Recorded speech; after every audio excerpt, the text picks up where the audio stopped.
I stand here today to take part in this debate on the so-called rising intolerance in India.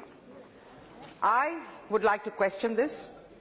Intolerance is rising, they say, in comparison to what and when? Because whenever you say something, you talk about intolerance is rising, you are expected to tell us in reference to what? When were we more tolerant than we are now? Do we have a reference point in recent history? Incidents like what happened to Akhlaq in Dadri and the rationalists elsewhere are regrettable and should not happen in any civilized society. But stray incidents have been happening all over India for many, many years.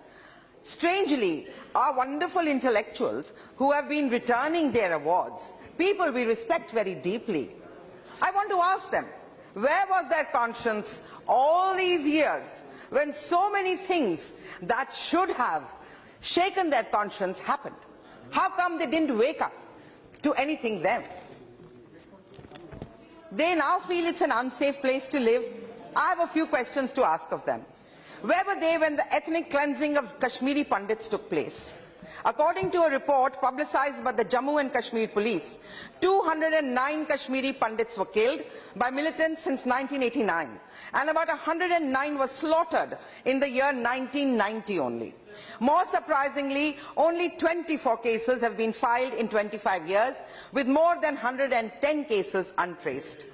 My friend from the TDP today said that you never find Indian refugees anywhere, and I'm proud to agree with him. But sadly, within our own country, we find the Hindu minority of Jammu and Kashmir refugees in their own country.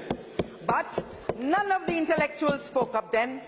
Maybe they were not motivated enough. Maybe it's too small a vote bank to talk about. Let's take case of the Sikhs who were massacred. Believe me, it was not a riot. It was a massacre in a brutal show of power back in 1984. My friend Mr. Mohammed Salim was very dramatically saying yesterday, Punjab mein aag laga hua hai. Mohammed Salim साहब अब कब कहाँ थे जब पंजाब में असल में आग लगा था? 1980s में जब आग लगा था, जब वहाँ पर मैडम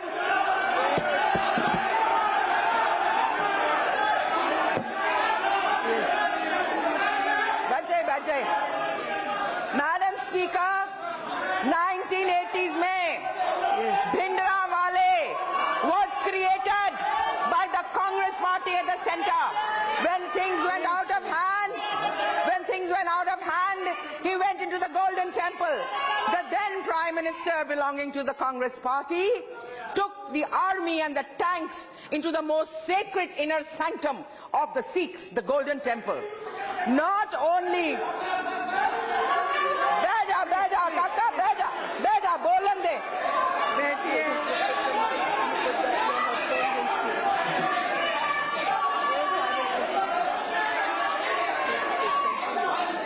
क्या बोला मैं देख लूंगी ना she has not taken anybody's name. Please sit down. मेरे को इससे क्या होता है? नाम नहीं लिया है, किसी का नाम नहीं लिया है, बैठिए नहीं रखो. She has party but not anybody's name. Please बैठिए. Madam,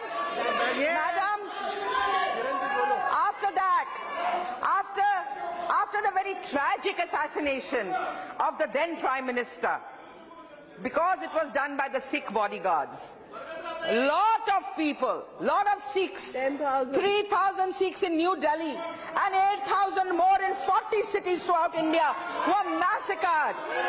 The cries of the family members and their mourning can still be heard. But these lives got lost in the midst of times, and they were truly intolerant times. Yet many of these very intellectuals accepted awards and positions of power by the then Congress government in the center. Did their conscience not awaken to the intolerance? Or were the Sikhs again too small a vote bank to worry about? No, I question this so-called intolerance. For that matter, Madam Speaker, let us look at the period of the emergency in 1975. Forced sterilizations took place in the garb of family planning. They were more than the sterilizations carried out by Hitler on the Jews back in Nazi Germany. Statistics reveal that there were 11,04,426 vasectomies in India during emergency and 4.6 million tubectomies. Can this be termed as a tolerant practice of a very democratic country?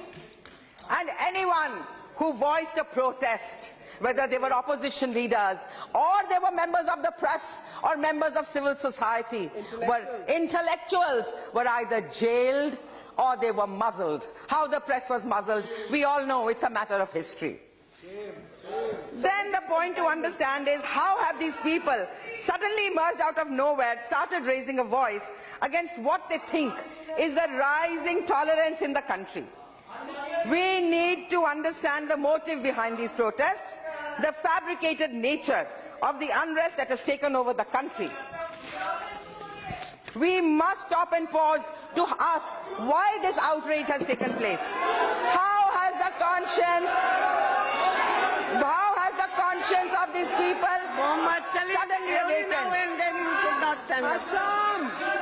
Nothing will go on record if these things happen. No. Salim Sahab, your friend Ms. Supriya Sule just told us you are representatives of the people here. Kindly थोड़ी शांति से, सहनशीलता से, tolerance से हमारी बात सुनिए, थोड़ी सी tolerance दिखा दीजिए।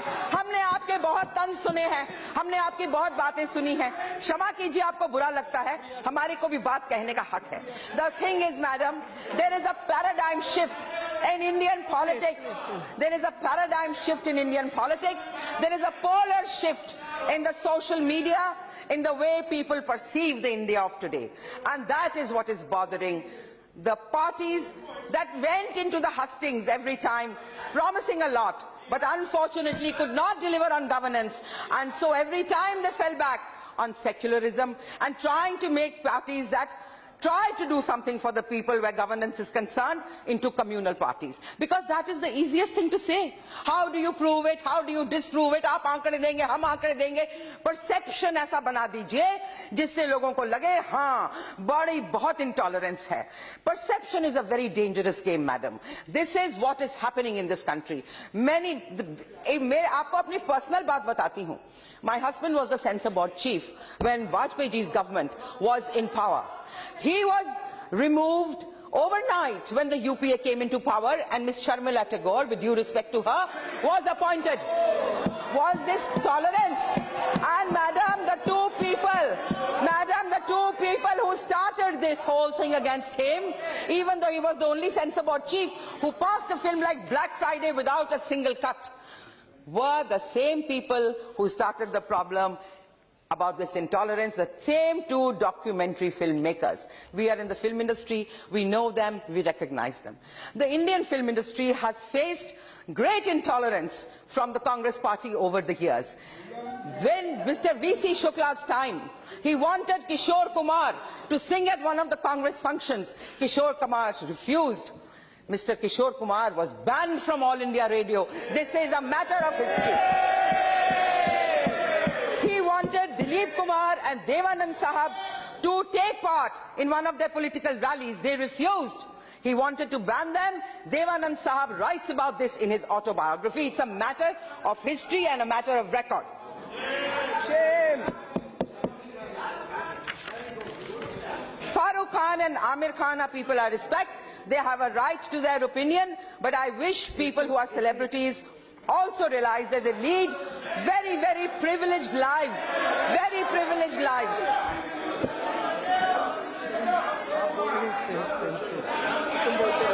That's why I gave you the earphones. You continue. Then we serve you.